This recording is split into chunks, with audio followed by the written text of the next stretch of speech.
Greetings, comrades. Okay, this is part two of my September book haul. And part one was pretty much, I think it was all murder mysteries. This one's a little bit more eclectic.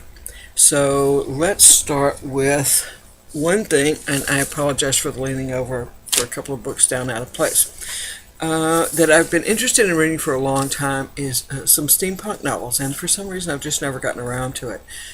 And this last year and a half, due to vision stuff, I haven't been reading much at all.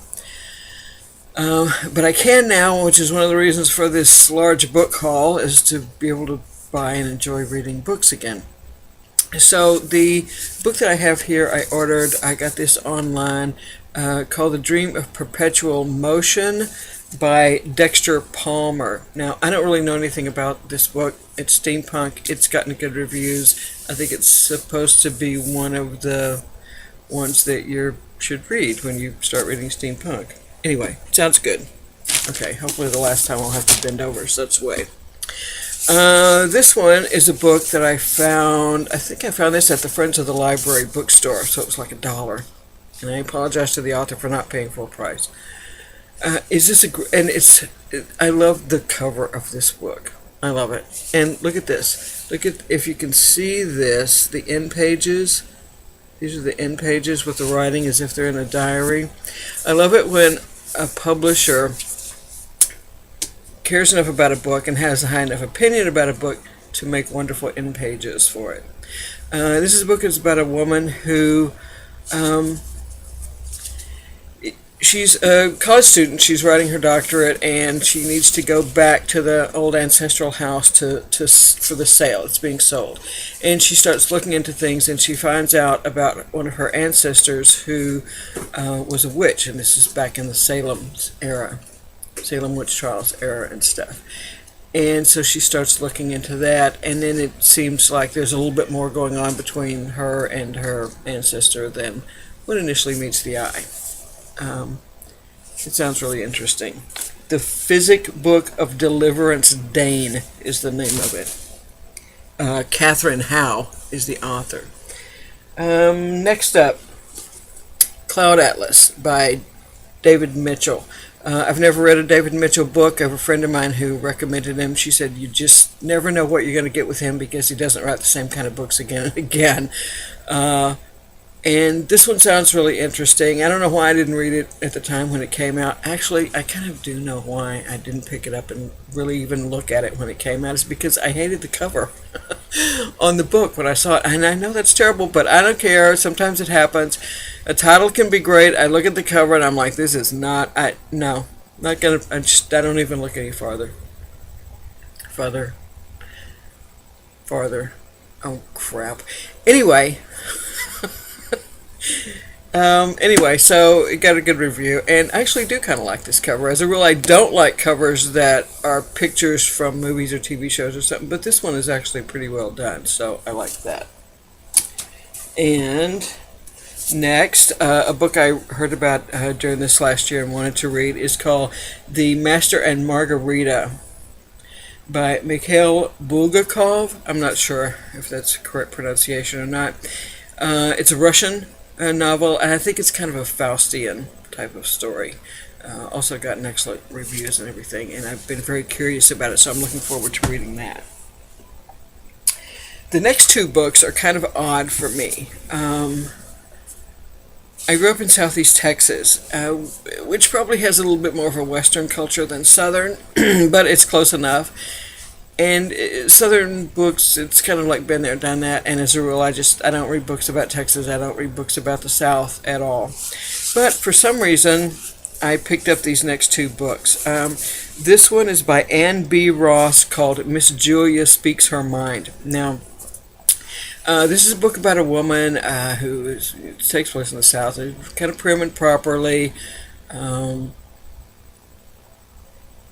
I don't know, she's grown, kids are grown, all that kind of stuff. Her husband dies, and she finds out that for the last several years he's had a mistress. And she finds this out when the mistress comes and says, here's your husband's and my son, and I got to go out of town on this kind of job thing, and here, you take care of him, and hops in the car and leaves. So here's this woman who has been very proper and upstanding in the community, and now she finds out that her husband had a mistress and that they have a child, and what's she going to do, and all that kind of stuff. So it actually sounds kind of interesting. She sounds like she might be a good character and a character, so I'm going to give it a shot. The other one is a Fanny Flagg novel, Fanny Flagg, whom I have never read, and I've seen bits and pieces of the movie Fried Green Tomatoes. This one is called The All-Girl Filling Station's Last Reunion. And with a title like that, it's almost worth it just for the title.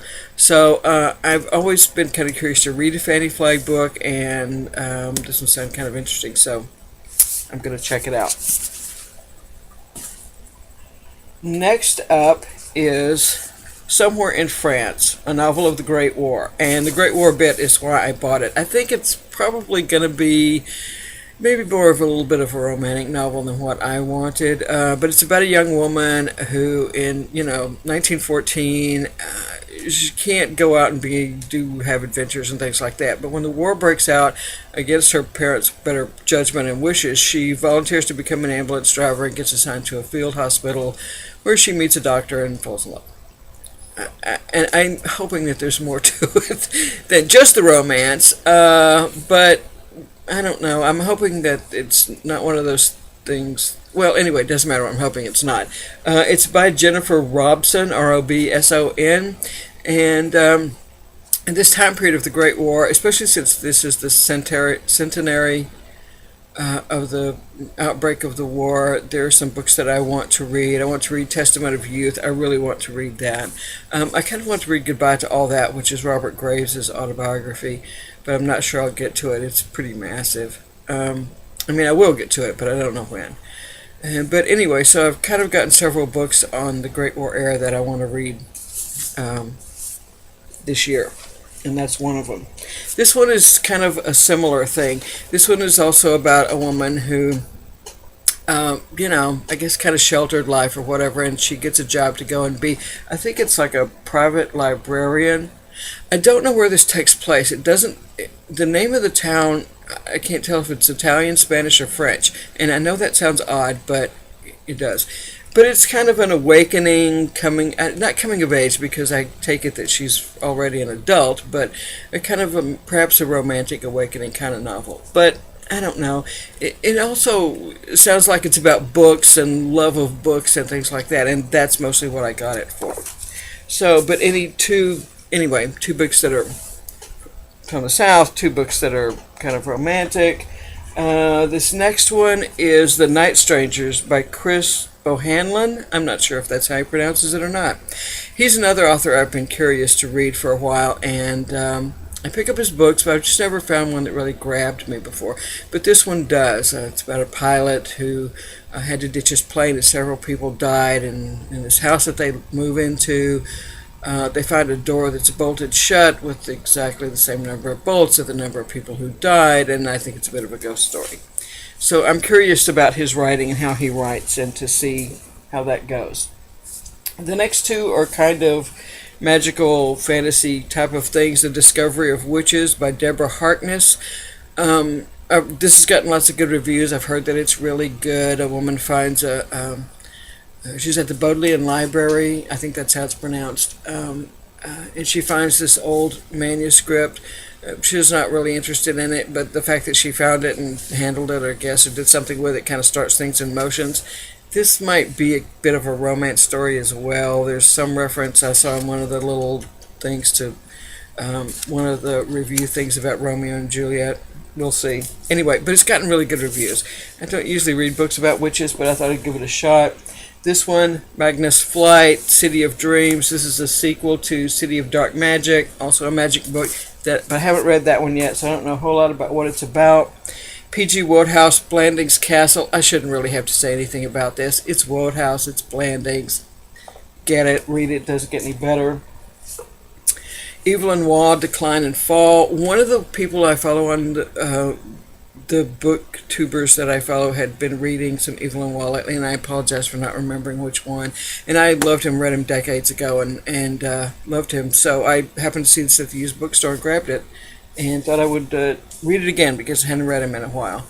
Next is A Month in the Country by J.L. Carr. This is also a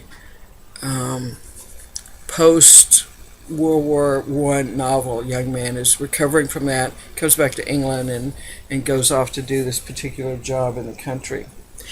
The last two books, pardon me again, that I got are the first and second book. I don't know if there's going to be any more. This one is called The Map of Time. I just finished reading this, and I had it in a mass market paperback. That's the one that I read. And then, and it's kind of a historical fantasy novel. I've seen it listed under steampunk, but I wouldn't really classify it as that, having read it.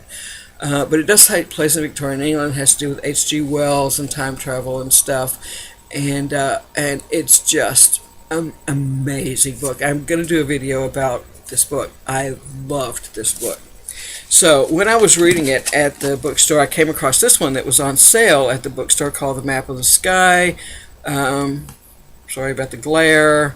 There we go. Map of the Sky, which is the next book that he's written. I don't know if it's a sequel or if it's just kind of takes place in the same time frame. I don't know. And I'm going to try and make myself not jump into it right away. These are hefty, thick books. You can tell they're monsters. This one has almost 700 pages. This one's about the same. But so good. The writing is wonderful. So I went ahead and got this. And when I got it, shortly after that, I saw a used copy of this one. There's also a quality paperback. So I went ahead and got it so they would be the same and not one a mass market and one a quality paperback. All right. I'm just about out of time here. That's the rest of my haul for September. There is one other book called The Clockwork Scarab. It's in the other room. I'm sorry I didn't bring it back. I'm reading it now by, I can't remember her first name. The last name is Gleason. I think her first name starts with a C, but I'm not sure. Anyway, it's a kind of early teen, maybe YA steampunk novel, which is... It's okay. It's got some parts I really like and some things I don't care for. But I'll do a review of that when I'm finished, so I'll review that probably next weekend. All right, that's it for now. That's my book haul. I'll let you know when I get all these things done. I hope this turns out. I apologize for being too chatty and too long, but there were a lot of books to get through. So I'm looking forward to being able to read again. Thanks for watching. Bye.